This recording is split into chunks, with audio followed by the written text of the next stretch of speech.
शेखर बोल रहा हूँ। अच्छा सुनो, 4 बजे चारबाग स्टेशन के पास मिलो। काम आज हो जाएगा ना शेखर? हाँ पूजा, काम हो जाएगा।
बहन जी, क्या हो गया आपको?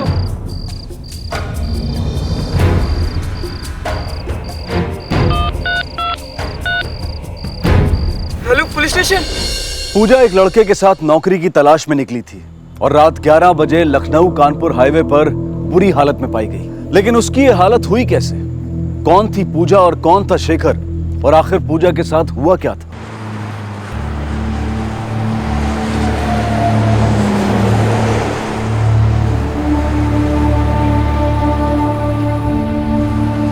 क्या हुआ भाई? कौन है ये लड़की? क्या मालूम, इस तरफ से आई थी। लड़की जिंदा है, हालत बहुत खराब है, एम्बुलेंस बुलाओ। अरे ये तो बहुत घायल लग रही है। इसकी हालत देखकर तो लग रहा है कुछ गड़बड़ है। आजकल गुंडे बदमाश बहुत हो गए, पता नहीं क्या हो रहा है। चलो चलो, निकलो यहाँ से, चलो। Number you have dialed is switched off. Please try again later. Shekhar कहाँ रह गया? कुछ बता के नहीं गया क्या? माँ जी, तब से लगा रही हूँ, फोन में स्विच ऑफ आ रहा है, बहुत घबराहट हो रही है। आपके द्वारा डायल किया हुआ नंबर अभी बंद है। समझ में नहीं आ रहा, इतना देरी तो कभी नहीं करते।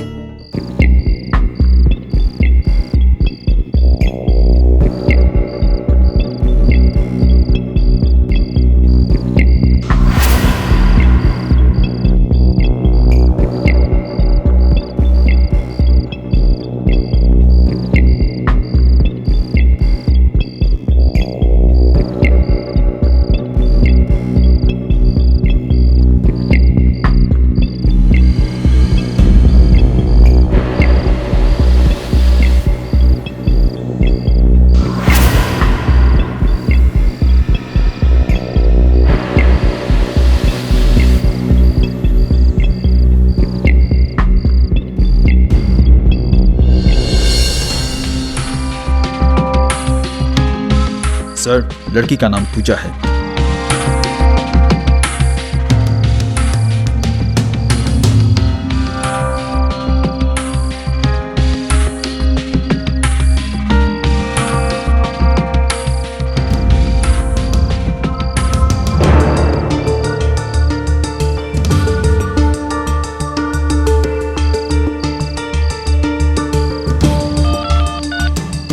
हेलो, आप पूजा की माँ बोल रही हैं?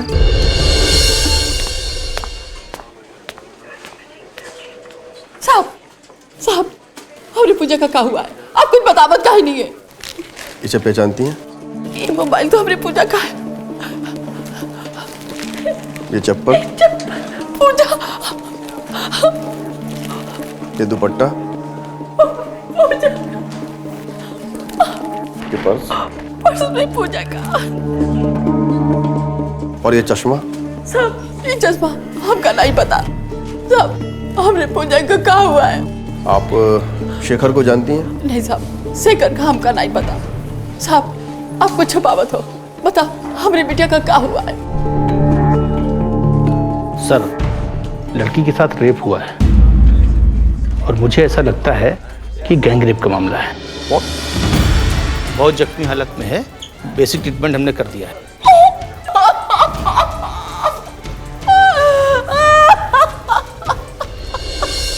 पूजा को अभी तक होश नहीं आया है।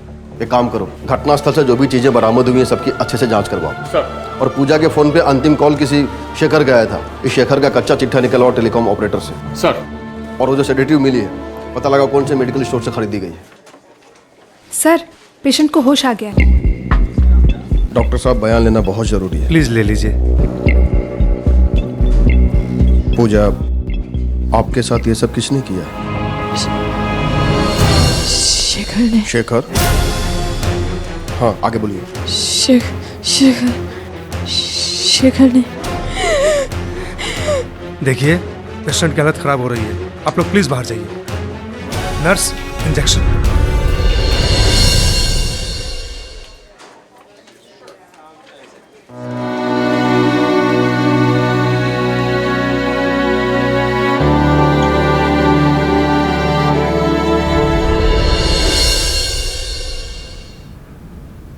माँ जी, वो अभी तक घर नहीं आए हैं। पूरी रात बीत गई।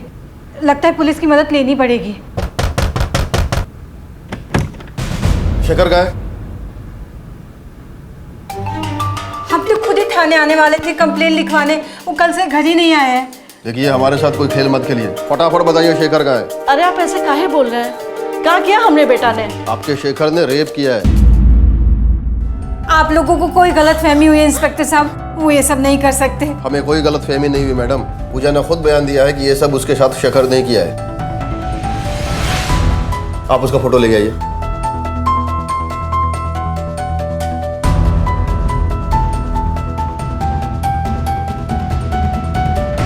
आप पूजा को जानती हैं? पूजा? ये दवाई यहाँ से खरीदी गई थी, किसने बेची थी?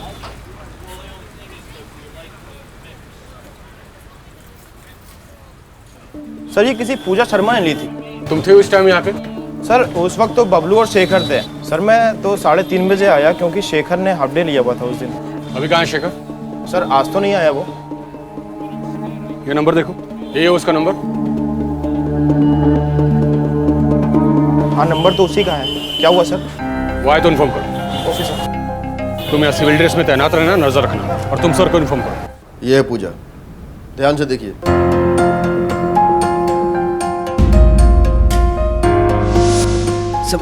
संभाल के आराम से। अरे क्या हुआ? हाँ? कौन है ये? अमिता, ये पूजा है। मेडिकल स्टोर पे दवाई लेने आई थी। कह रही थी काम ढूंढने निकली और बात करते करते अचानक बेहोश हो गई, तो मैं इसे घर ले आया। ठीक हो? बेटा, ये लो पानी पियो। लो।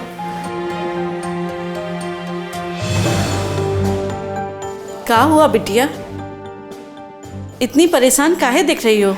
सवेरे से काम की तलाश में घूम रहे हैं यहाँ से वहाँ, धूप में बिना कुछ खाए पिए। चक्कर सा आ गया हमको।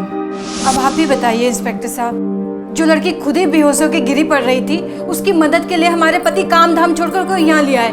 वो उसके साथ ऐसा कर सकते हैं? अगर उनके मन में कोनो खोट होता तो हमारे पास पूजा को लेकर काहे आते? हर पत्नी अपने पति के बारे में ऐसा ही सोचती है, लेकिन गुनहगार तो हमारे आपके बीच में से ही कोई निकल के आता है ना। ये आपके पति का है? हाँ, लेकिन इंस्पेक्टर साहब, वो एक पारिवारिक आदमी है, वो कोनो गलत काम कर ही नहीं सकते। बस वो एक बार हमारे हाथ लग जाए, क्या सही है क्या गलत है सब पता चल जाएगा। आप केवल इतना बताइए, कल वो 3:30 बजे अपना शॉप से निकला बाइक पे, आपको बताया?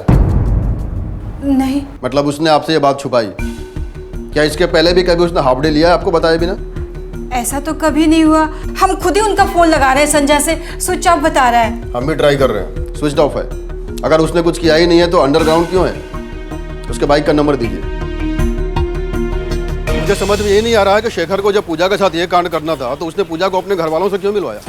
कहीं ऐसा करके वो पूजा का भरोसा तो नहीं जीतना चाह रहा था? सर, ये भी तो हो सकता है कि पहले उसने ऐसा ना सोचा हो, बाद में उसकी नीयत में खोट आ गई और उसने मौके का फायदा उठा लिया। ये भी हो सकता है। फिलहाल एक काम करो, एक सादे कपड़े में कांस्टेबल घर के बाहर तैनात करो, मुझे पल पल की खबर चाहिए। Yes sir.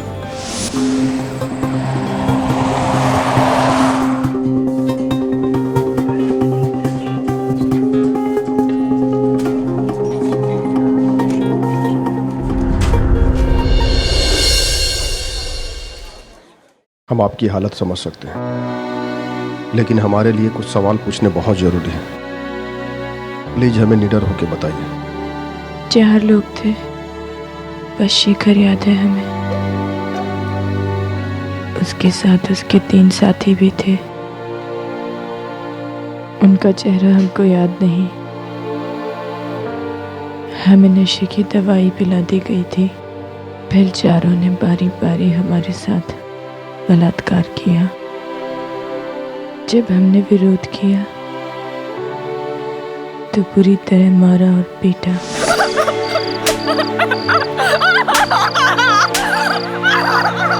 शेखर को आप कैसे जानती हैं? 4 महीने पहले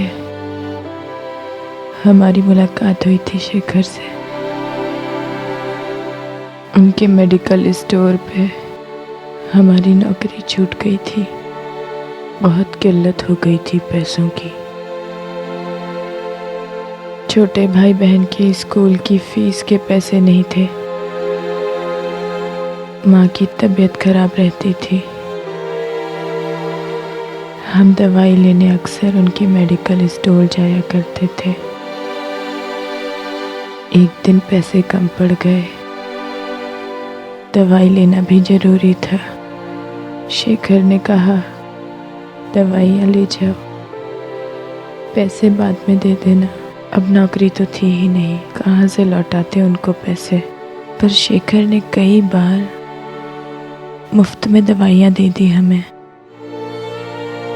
इससे इस बात का तो भरोसा हो गया कि वो बहुत ही अच्छे इंसान हैं।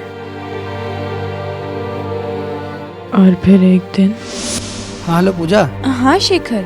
अच्छा तुमको काम की जरूरत थी ना, तो एक अच्छा काम आया है। एक कपड़ों की दुकान खुल रही है, वहाँ सेल्स गर्ल्स की जरूरत है, तो हम बोलेंगे तो तुम्हारा काम हो जाएगा। ठीक है ठीक है, बहुत बहुत शुक्रिया। डॉक्टर, पूजा की रिपोर्ट जैसे ही आती है हमें तुरंत इन्फॉर्म कीजिए। हमें जल्द से जल्द रेपिस्ट को पकड़ना होगा। अपनी इन्वेस्टिगेशन टीम बड़ी करनी होगी। फिलहाल एक काम करो, शेखर के घर पे जाओ, उसकी पत्नी से उसके दोस्तों की डिटेल्स निकलवाओ। कुछ भी करो, मुझे सारे रेपिस्ट हिरासत में चाहिए। Yes sir. पूजा के विश्वास की हत्या हो चुकी थी। जिस शेखर पे उसने भरोसा किया था, उसी ने उसके साथ इतना बड़ा धोखा किया। शेखर का फोन लगातार स्विच ऑफ आ रहा था, लेकिन पुलिस हाथ पर हाथ धरकर बैठने वाली नहीं थी। उन्होंने शेखर और उसके तीनों साथियों को ढूंढने के लिए छानबीन और तेज कर दी। पूजा ने बयान दे दिया है, उसके साथ गैंगरेप हुआ है। नहीं नहीं, वो गलत बयान दे रही है। हमारे पति एक जिम्मेदार इंसान है, उनकी संगत बुरी हो ही नहीं सकती। जल्दी ये सब पता चल जाएगा। पहले उनके दोस्तों के नाम और नंबर दीजिए।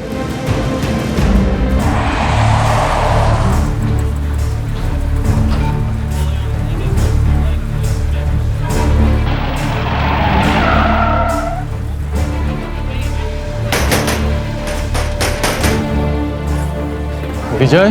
जी सर। अरे सर मैंने क्या किया? अरे सर मैंने क्या किया?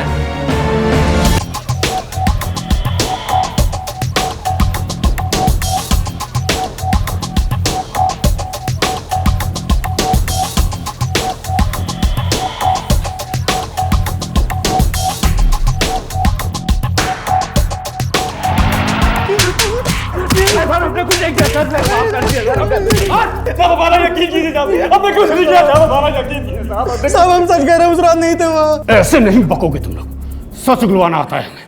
गुप्ता, इन तीनों के स्पर्म टेस्ट के लिए भिजवाओ। सर।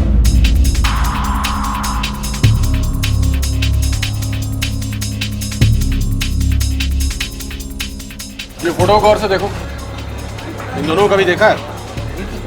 जी साहब देखा है, अभी कुछ दिन पहले यहाँ से लस्सी पी के गए। केवल ये दोनों थे कि इनके साथ इनके दोस्त भी थे? नहीं साहब, ये दोनों अकेले थे। पक्का? जी साहब। लगता है शेखर ने पूजा के लस्सी में ड्रग यहाँ मिलाया और उसके बाकी दोस्तों ने वहाँ वारदात की जगह पे उसको ज्वाइन किया।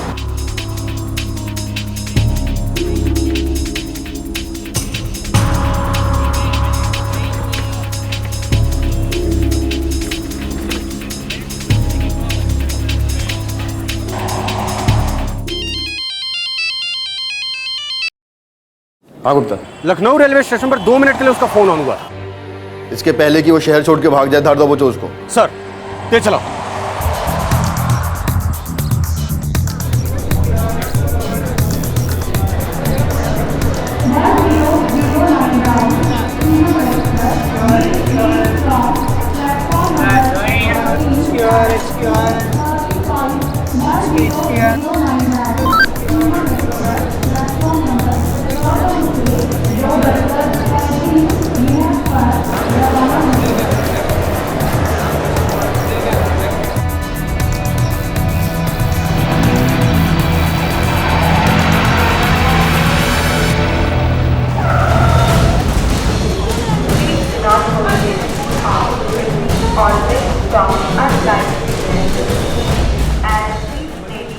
शेखर का मोबाइल फिर से स्विच ऑफ हो गया। शेखर जहां काम करता था, जहां रहता था, जहां पूजा को लेकर गया था, पुलिस उन सभी इलाकों का चप्पा चप्पा छान रही थी। शेखर के 3 दोस्त पुलिस हिरासत में थे, लेकिन शेखर का अभी तक कुछ पता नहीं चला था, बल्कि उसे पकड़ पाना और मुश्किल होता जा रहा था। पुलिस ने शेखर के मोबाइल को ट्रैक किया, लेकिन उसका मोबाइल हर बार अपनी लोकेशन बदल रहा था।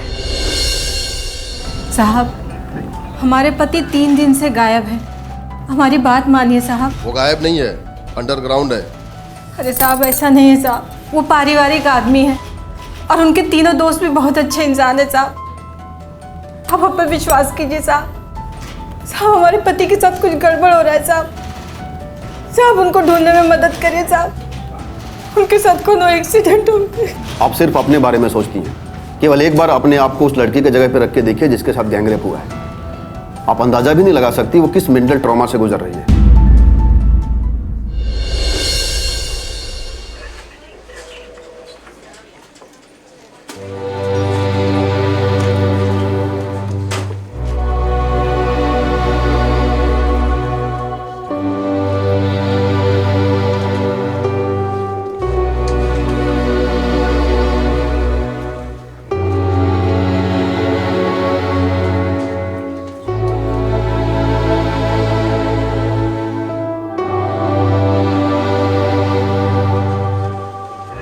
नमस्ते।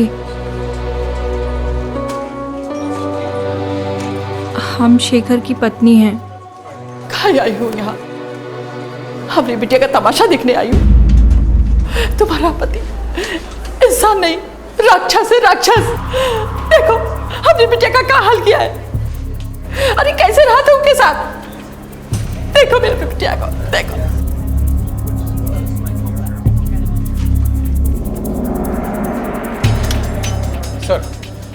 सर फॉरेंसिक रिपोर्ट आ गई है। सर, पूजा की टेस्ट रिपोर्ट में 4 अलग अलग डीएनए पाए गए और उसमें बहुत ज़्यादा मात्रा में वही ड्रग मिला है सर, जिसकी फॉइल हमें मिली थी सेडेटिव की।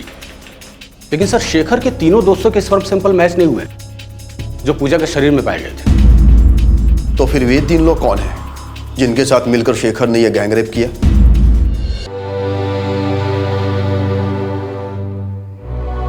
अरे बहू, हम मानत हैं वो लड़की के साथ बहुत बुरा हुआ। शेखर को हम पैदा किए हैं, उसका स्वभाव जानत है। वो इतनी घिनौनी हरकत नहीं कर सकत।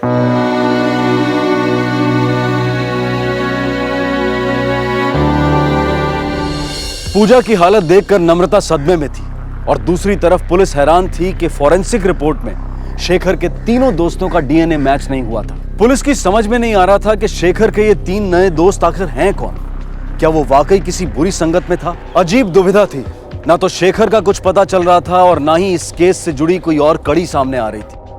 3 दिन बीत गए और फिर अचानक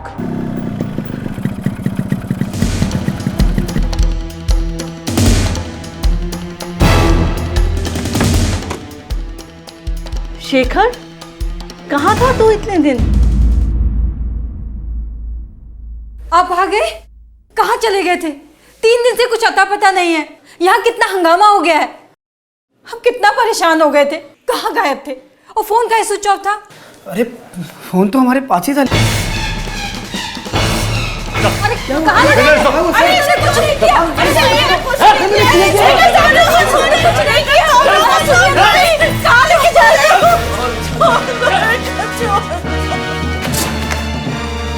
पूजा के साथ इस रेप कांड में तुम्हारे साथ तुम्हारे 3 और साथी शामिल। तीनों का नाम चाहिए मुझे। सर, हमने कुछ नहीं किया। बात मानिए हमारी। देख, छुपा के कोई फायदा नहीं। पूजा हमें अपने बयान में सब कुछ बता चुकी है। इसके पहले कि मेरा दिमाग खराब हो जाए तेरी भतीसी झाड़ू में साफ साफ बोल दो। सर, हमने कुछ नहीं किया है। हमने किसी का रेप भी नहीं किया। और जब रेप नहीं किया तो ऐसे किसी का नाम कैसे दे दूं मैं आपको? बेटा शेखर, ज्यादा भोला मत बन। तुम्हारे भोलेपन की कहानी हम पूजा से सुन चुके हैं। हाँ शेखर। अच्छा, तुमको काम की जरूरत थी ना? तो एक अच्छा काम आया है। एक कपड़ों की दुकान खुल रही है। तो लड़की को नौकरी देने का लालच देकर तुमने उसे नजदीकियां बढ़ाई? नहीं साहब, ऐसा बिल्कुल भी नहीं है। पहले फोन उसी ने किया था हमको। झूठ, बिल्कुल झूठ। पूजा तुम्हें फोन नहीं करती थी, बल्कि तुम पूजा को बार बार फोन करते थे। और उस दिन भी तूने ही पूजा को फोन किया था। अच्छा सुनो, 4 बजे चारबाग स्टेशन के पास मिलो। काम आज हो जाएगा ना शेखर? हाँ पूजा, काम हो जाएगा। हाँ साहब, मेरी बात हुई थी पूजा से उस दिन, लेकिन पूजा नहीं कहा था वो हमारे साथ आना चाहती है नौकरी के लिए। हम तो नौकरी ढूंढने जा रहे थे, लेकिन शेखर का फोन आया कि अकेले मत जाओ, हमने हाफ डे ले लिया है, साथ चलेंगे। बहुत प्यास लगी थी पूजा को साहब, उसने ढाबे पे रुकने के लिए कहा हमको, तो हम ढाबे पे लस्सी पीने के लिए रुक गए। लस्सी पीने के बाद थोड़ा चक्कर सा आने लगा, फिर कुछ याद नहीं। मतलब उसके बाद हमको याद नहीं कि क्या हुआ हमारे साथ, और जब आँख खुली तो 3 दिन बीत चुके थे। सब हमको किसी ने अगवा कर लिया था। तू क्या अरबपति है? तुम्हारा अगवा कोई क्यों करेगा? और फिरौती के लिए तो कोई कॉल नहीं आया? तुम्हें क्या लगता है कोई बेहोश आदमी उड़ते फिरता क्या यहाँ से वहाँ? तुम पूरे होशो हवास में थे, इसलिए तुम्हारा मोबाइल अलग अलग लोकेशन पे ऑन और ऑफ हो रहा था। अब ये मत कह देना कि तुम्हारा मोबाइल भी चोरी हो गया था, क्योंकि जब तुम घर पे आए तुम्हारे पास मोबाइल था, और तुम किडनैप हुए थे या तुम्हारा ड्रामा था ये तो हम पता लगा ही लेंगे। तुम्हारी जानकारी के लिए ये बता दूं कि तुमने और तुम्हारे साथियों ने रेप के पहले पूजा को जो ड्रग दिया था उसकी डिटेल हमें मेडिकल स्टोर से मिल चुकी है। साहब किस ड्रग्स की बात कर रहे हैं? हाँ ये सच है कि पूजा मेरे मेडिकल स्टोर पे दवा लेने आती थी, लेकिन वो डिप्रेशन की दवा लेने आती थी और उसके पास डॉक्टर की प्रिस्क्रिप्शन भी होती थी। झूठ, फिर एक झूठ। हमने पूजा की मेडिकल हिस्ट्री चेक की है और पूजा का खुद ये कहना है हमने कभी दवाइयाँ नहीं ली। सेडेटिव बोल रहे हैं ना आप? हम तो अक्सर बुखार की या सर दर्द की दवाइयाँ लेने जाते थे माँ के लिए। ये सब शेखर की प्लानिंग है सर। वही बार बार फोन करके हमको वहाँ बुलाया करता था। पूजा खुद हमसे बात करना चाहती थी, हमको बार बार मिस कॉल मारती थी, और उसकी तंगी को देख के हम कॉल बैक कर लेते थे साहब उसको। और जब भी हम उसको कॉल बैक करते थे हमसे डिप्रेशन वाली ही बातें करती थी। हम कोशिश करते थे साहब हम उसकी मदद करते ताकि वो डिप्रेशन से निकल जाए। वो हमारी बहन जैसी थी साहब। क्या बताएं शेखर, घर में रुपया पैसा है ही नहीं, खाने तक का इंतज़ाम करना मुश्किल होता जा रहा है। घर में कोई बड़ा भी नहीं है जो सहारा दे दे। कभी कभी तो मन करता है अपनी जान ही दे दे। कैसी बुज़दिल वाली बात कर रही हो तुम? घर में कोई सहारा देने वाला नहीं है तो हिम्मत हार जाओगी? हम है ना, हमको बनाओ अपना बड़ा भाई। देखो पूजा, जैसे अच्छे दिन नहीं टिकते ना तो वैसे बुरे दिन भी चले जाते हैं। एक काम करो, ये रखो तुम। अरे रखो, बड़े भाई हम तुम्हारे, और कभी भी जरूरत पड़े हमको याद करना, ठीक है? उसने हमदर्दी दिखाकर अपने जाल में फांस लिया हमें, फिर मौका देखकर गिरगिट की तरह रंग बदल लिया। साहब अब खुद सोचिए, अगर हमने रेप किया होता तो हम घर वापस क्यों आते? अपने आपको पकड़वाने। तुम घर वापस इसलिए आए ताकि तुम पे किसी का शक ना जाए। बड़े ही शातिर आदमी हो तुम, और 3 दिन तक तुम छुपे हुए रहे ताकि तुम एक्सक्यूजें जमा कर सको। कोई फायदा नहीं होगा।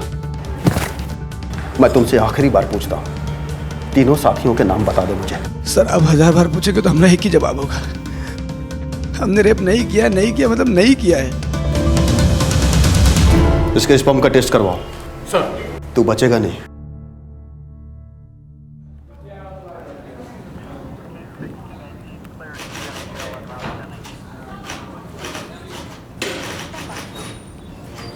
ये क्या हो गया जी?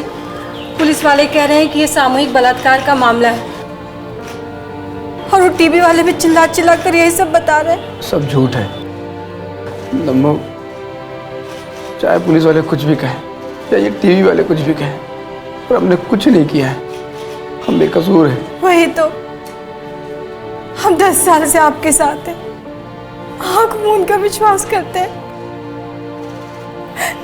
क्या हो गया जी? पूजा को ऐसे नहीं बोलना चाहिए था। हम तो मदद करना चाहते थे उसकी परेशान देखकर। अब कोई हम पे बलात्कार का इल्जाम लगाएगा तो हम मान थोड़ी ना लेंगे, और जब हमने रेप किया ही नहीं है ना तो कुछ भी साबित नहीं हो सकता। हमारा विश्वास करो। सर शेखर की रिपोर्ट आ गई। पूजा की बॉडी मिले सैंपल से शेखर का सैंपल मैच हो गया सर। चार्जशीट फाइल हुई, केस चला और सारे सबूत शेखर के खिलाफ पेश हुए। पुलिस हैरान हो रही थी कि यह शेखर कैसा इंसान है। सारे सबूत मिलने के बाद भी एक ही रट लगा रहा है कि वो बेकसूर है। शेखर की रिपोर्ट पॉजिटिव आई, लेकिन उसके वो 3 दोस्त जिन्हें गिरफ्तार किया गया था उनकी रिपोर्ट मैच नहीं हुई और मीडिया के दबाव में पुलिस की मुश्किलें बढ़ती जा रही थी। सर मीडिया ने नाक में दम कर रखा है। लेकिन उनका सवाल भी जायज है गुप्ता। हाँ सर, मेन रेपिस्ट को पकड़ लेने के बाद भी उसके बाकी तीनों साथी तक हम अभी भी नहीं पहुंच पाए। जबकि सर शेखर और पूजा दोनों साथ में उस लस्सी वाले ढाबे पहुंचे थे। दोनों ने साथ में लस्सी पी, यहाँ तक सर दोनों साथ में थे। उसके बाद शेखर पूजा को बाइक पर बिठाकर ऑफ रूट से उस जंगल में लेके गया जहाँ पर पूजा का रेप हुआ। लेकिन सर शेखर का कहना यह है कि लस्सी पीने के बाद उसको चक्कर आया और उसको कुछ याद ही नहीं रहा। और 3 दिन बाद जब उसको होश आया तो उसने खुद को लकड़े कारखाने में पाया। जबकि सर लकड़े का कारखाना तो रेप वाली जगह से बिल्कुल अपोजिट साइड में। सर इसका मतलब शेखर पक्का झूठ बोल रहा है। हो सकता है, और ये भी हो सकता है कि शेखर और उसके तीनों साथियों का कोई ना कोई मददगार हो इस एरिया में, क्योंकि 3 दिन तक छुपे रहना बिना किसी के हेल्प के बाइक छुपाना पॉसिबल ही नहीं है। एनीवेज, हम तो जा ही रहे हैं उस एरिया में बारीकी से छानबीन करने। देखते हैं, शायद कोई सुराग हाथ लग जाए।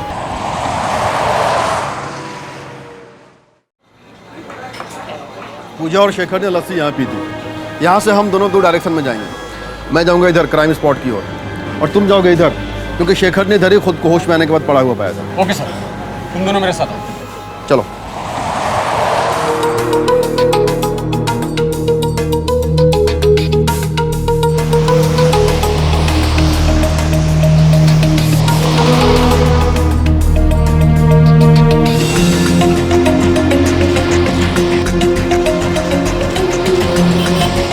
क्या भाई, वो अपना ये सब्जी का ठेला रोज यहाँ नहीं लगाते हो क्या? पिछले 15 दिन से दिखाई नहीं दिए।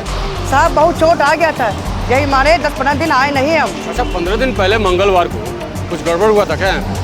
3 बदमाश को ढूंढ रहे हैं। गड़बड़? हाँ साहब, बहुत बड़ा गड़बड़ हुआ था।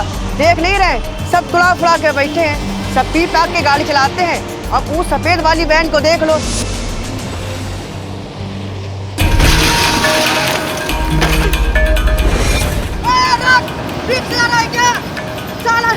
सब नुकसान कर गया। देखी खिड़की टूटी थी, पता नहीं कौन जल्दी में है, ठोक के चला गया हमको।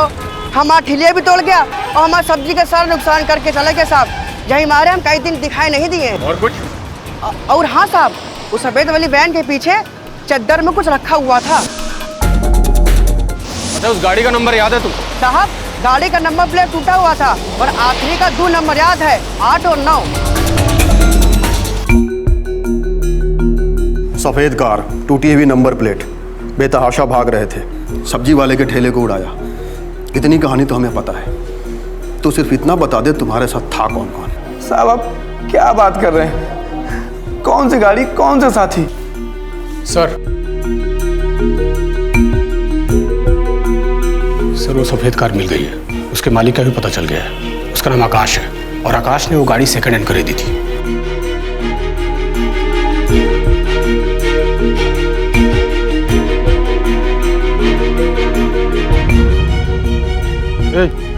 ये गाड़ी किसका है? वो साहब उसका।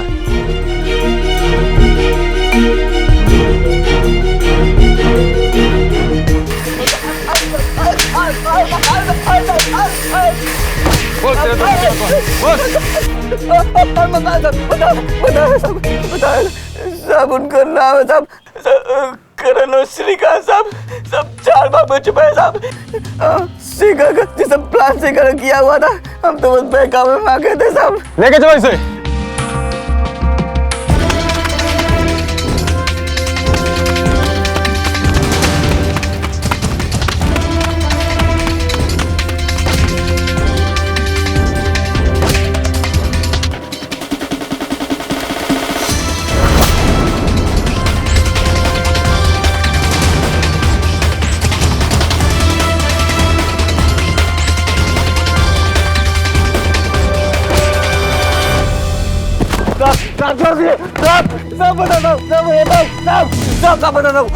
साहब ये सब शेखर की प्लानिंग थी साहब, उसी के कहने पे हम लोगों ने किया साहब। तुम्हारे तीनों साथी अपना गुनाह कबूल कर चुके हैं। अब यह साफ हो गया है कि तुम चारों ने मिलकर ही रेप किया था। उनके स्पर्म सैंपल और डीएनए मैच कर गए। तुम्हारा तो पहले ही मैच कर गया था। अब सीधे सीधे अपना गुनाह कबूल कर। साहब ये हमारे साथ सरासर गलत हो रहा है। जब हमने कोई गुनाह किया नहीं तो फिर हम कैसे कबूले? हम तुमसे कभी मिले भी नहीं, हमको जानते तक नहीं है साहब।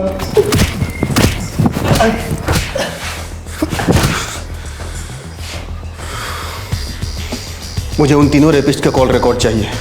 सर एक बहुत ही अजीब बात पता चली है।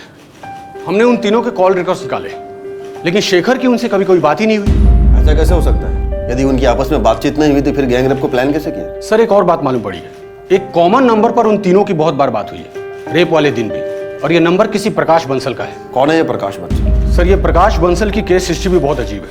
कानपुर में 2014 में हुए एक मर्डर केस का मुख्य आरोपी है। इस वक्त वो जमानत पे है, लेकिन उसका साथी बंसी अभी भी जेल में है। और सर इंपॉर्टेंट खबर ये है कि उस मर्डर केस का चश्मदीद गवाह शेखर रह चुका है। व्हाट? शेखर आई विटनेस है? Yes sir. और ये बात हम सब तक छुपी रही? सर ये फाइल हमें कानपुर पुलिस से मिली है। सर केस की फाइल और शेखर के बयान के मुताबिक 5 मई 2014 को उस पेट्रोल पंप पे शेखर पेट्रोल भरवा रहा था। उसी वक्त बंसल और उसके साथी बंसी ने सीताराम नाम के आदमी का मर्डर कर दिया, और ये मर्डर होते हुए शेखर ने देख लिया था।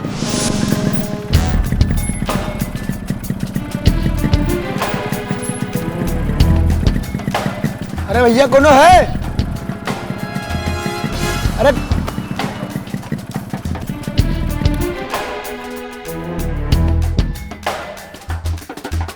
कौन है का?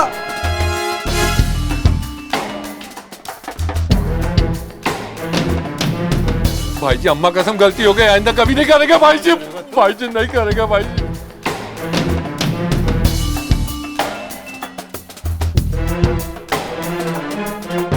साले हमारी कंप्लेंट करेगा तू? भाई जी गलती हो गई मुझसे।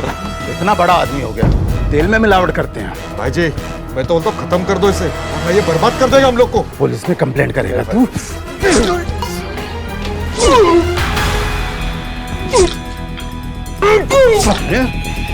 कंप्लेंट करेगा?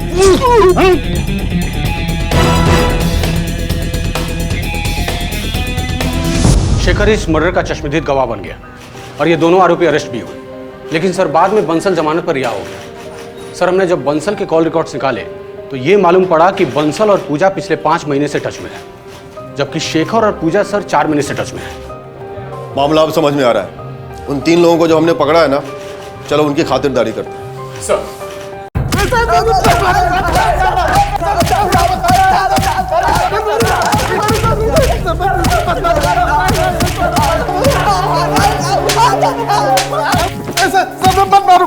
गलती हो गई साहब, गलती हो गई साहब। शेखर के बहकावे में आ गए साहब, हमारी मत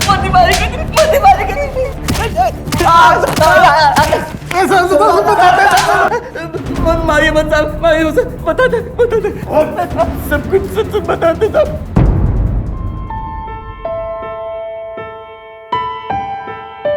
दीदी अब क्या हम लोग लखनऊ कभी वापस नहीं आएंगे? क्या करेंगे यहाँ पर आकर?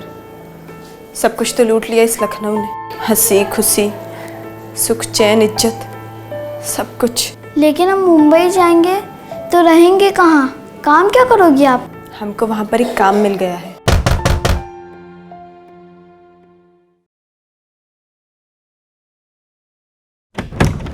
पूजा, केस से रिलेटेड कुछ जानकारी मिली है हमें, आपको हमारे साथ पुलिस स्टेशन चलना होगा। सर हमें यहाँ क्यों बुलाया गया है? बात क्या है? कोई हमें बताता क्यों नहीं? बता देंगे बंसल जी, मैडम को तो आ जाने दीजिए।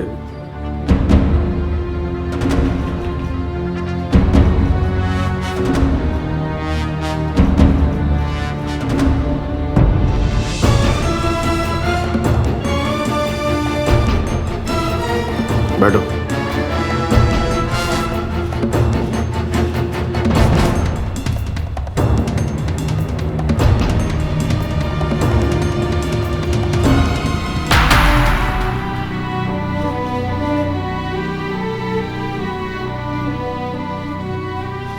आप इनको जानते हैं? जी नहीं। पूजा, आप इनको जानती हो? नहीं सर। सर ये दोनों तो एक दूसरे को बिल्कुल नहीं जानते। लेकिन हम कुछ जानते हैं। ये रहे आपके कॉल रिकॉर्ड्स और ये रहे आपके कॉल रिकॉर्ड्स। आप दोनों पिछले 5 महीने से एक दूसरे से लगातार बातचीत कर रहे थे। इतना ही नहीं, वे तीनों लड़के जिनके स्पर्म सैंपल पूजा की रिपोर्ट से मैच हुए हैं, आप उनसे पिछले 4 महीने से टच में हो। और ये है हमारे लिए हुकुम का इक्का, आपके कानपुर मर्डर केस की हिस्ट्री फाइल। वही सीताराम मर्डर केस। इस केस में शेखर जी हाँ, वही शेखर जिसने पूजा के बयान के हिसाब से पूजा के साथ बलात्कार किया है। इस केस में आई विटनेस है। और ये क्या है पता है? Blank paper. इसमें अभी तक हमने कुछ भी नहीं लिखा है, क्योंकि इसमें अब हम वो सच लिखेंगे जो तुम हमें बताओगे और अभी बताओगे। बको।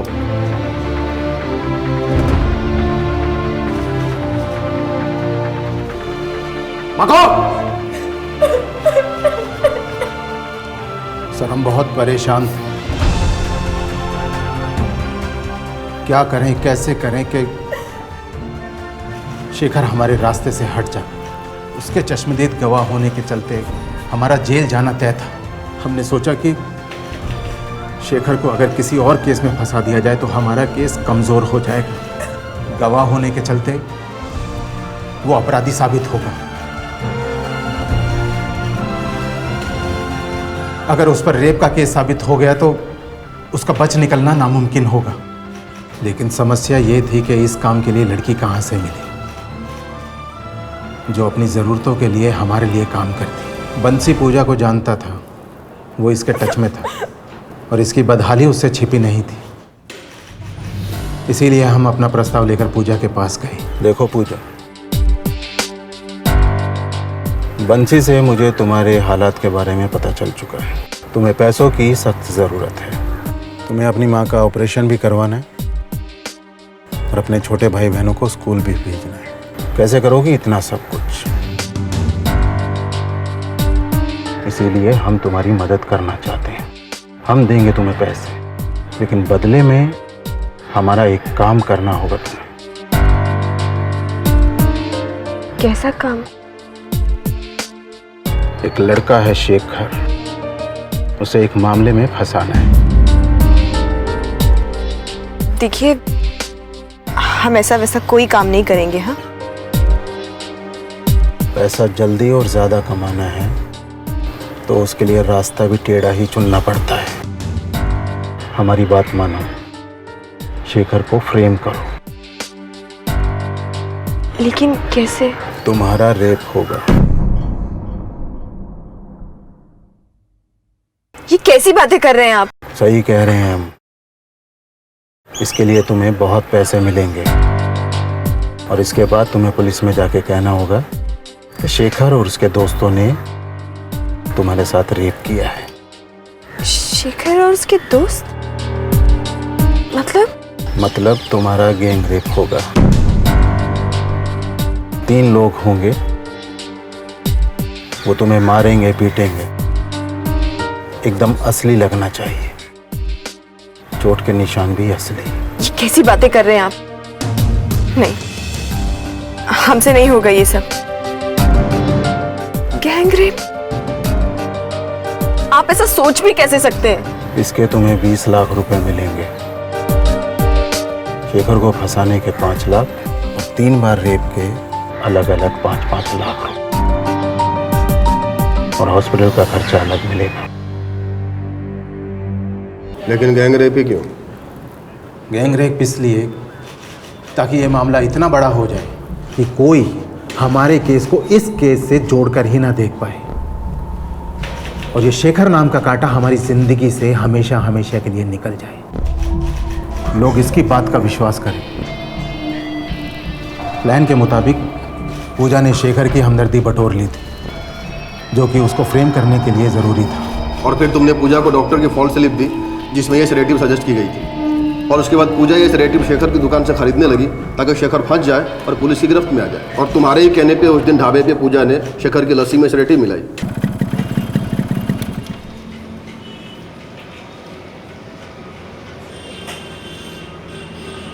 भैया 2 लस्सी देना।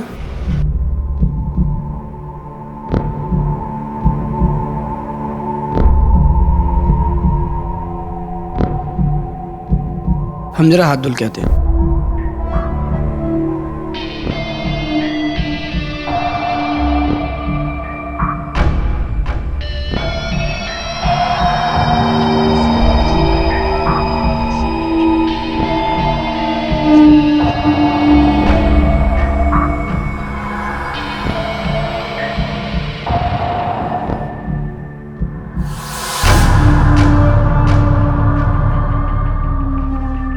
जब शेखर बेहोश हो गया तो हमारे कुछ आदमियों ने उसे एक चादर में लपेटा और सफ़ेद कार में डाल दिया। उसे हम एक सेफ जगह ले गए और हमने 3 दिन उसे वहाँ रखा। हमारे एक आदमी ने उसकी बाइक उठा ली ताकि किसी को कोई सुराग न मिले, और वो सेडेटिव पूजा को भी दी गई ताकि ये उन लोगों के चेहरे ना पहचान सके जिन्होंने इसके साथ रेप किया था। गैंग रेप के बाद आकाश ने हमें इन्फॉर्म किया। हम हाईवे से सिर्फ इसलिए गुजर रहे थे ताकि हम ये देख सकें कि पूजा को ठीक से अस्पताल पहुंचाया जा रहा है या नहीं, और हमारे आदमियों ने पुलिस को इन्फॉर्म किया था, और हमारे आदमी शेखर का फ़ोन लेकर एक जगह से दूसरी जगह जा रहे थे ताकि पुलिस को डाइवर्ट कर सके। लेकिन एक बात अभी भी क्लियर नहीं हुई, जब शेखर ने कुछ किया ही नहीं तो उसके सैंपल मैच कैसे हो गए? बेल पे बाहर आने के बाद मैं शेखर की हिस्ट्री ज्योग्राफी खंगाल रहा था कि कोई तो ऐसी कमज़ोर कड़ी होगी जिससे मैं उसे ब्लैकमेल कर सकूं। हमें पता चला कि शेखर की पत्नी का IVF ट्रीटमेंट चल रहा है। पहली बार की कोशिश में वो नाकाम रहे और दूसरी बार की कोशिश के लिए वो ट्राई कर रहे थे, और हमने वहाँ के कंपाउंडर को पैसे खिलाए ताकि शेखर का स्पर्म हासिल कर सके। और उसके बाद हमारे 3 आदमियों को हमने पूजा मामले को सेट करने को बोल दिया।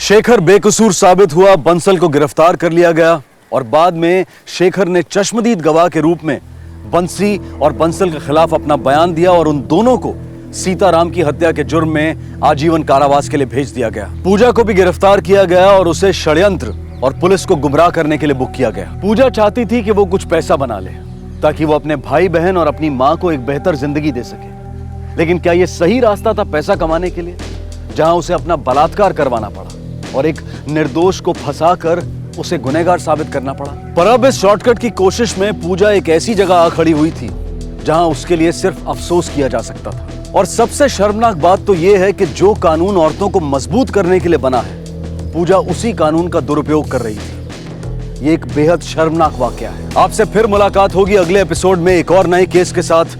तब तक अपना और अपने परिवार का ख्याल रखें और देखते रहें क्राइम पेट्रोल डायल 100। सबक एक को सीख हम सबको। जय हिंद।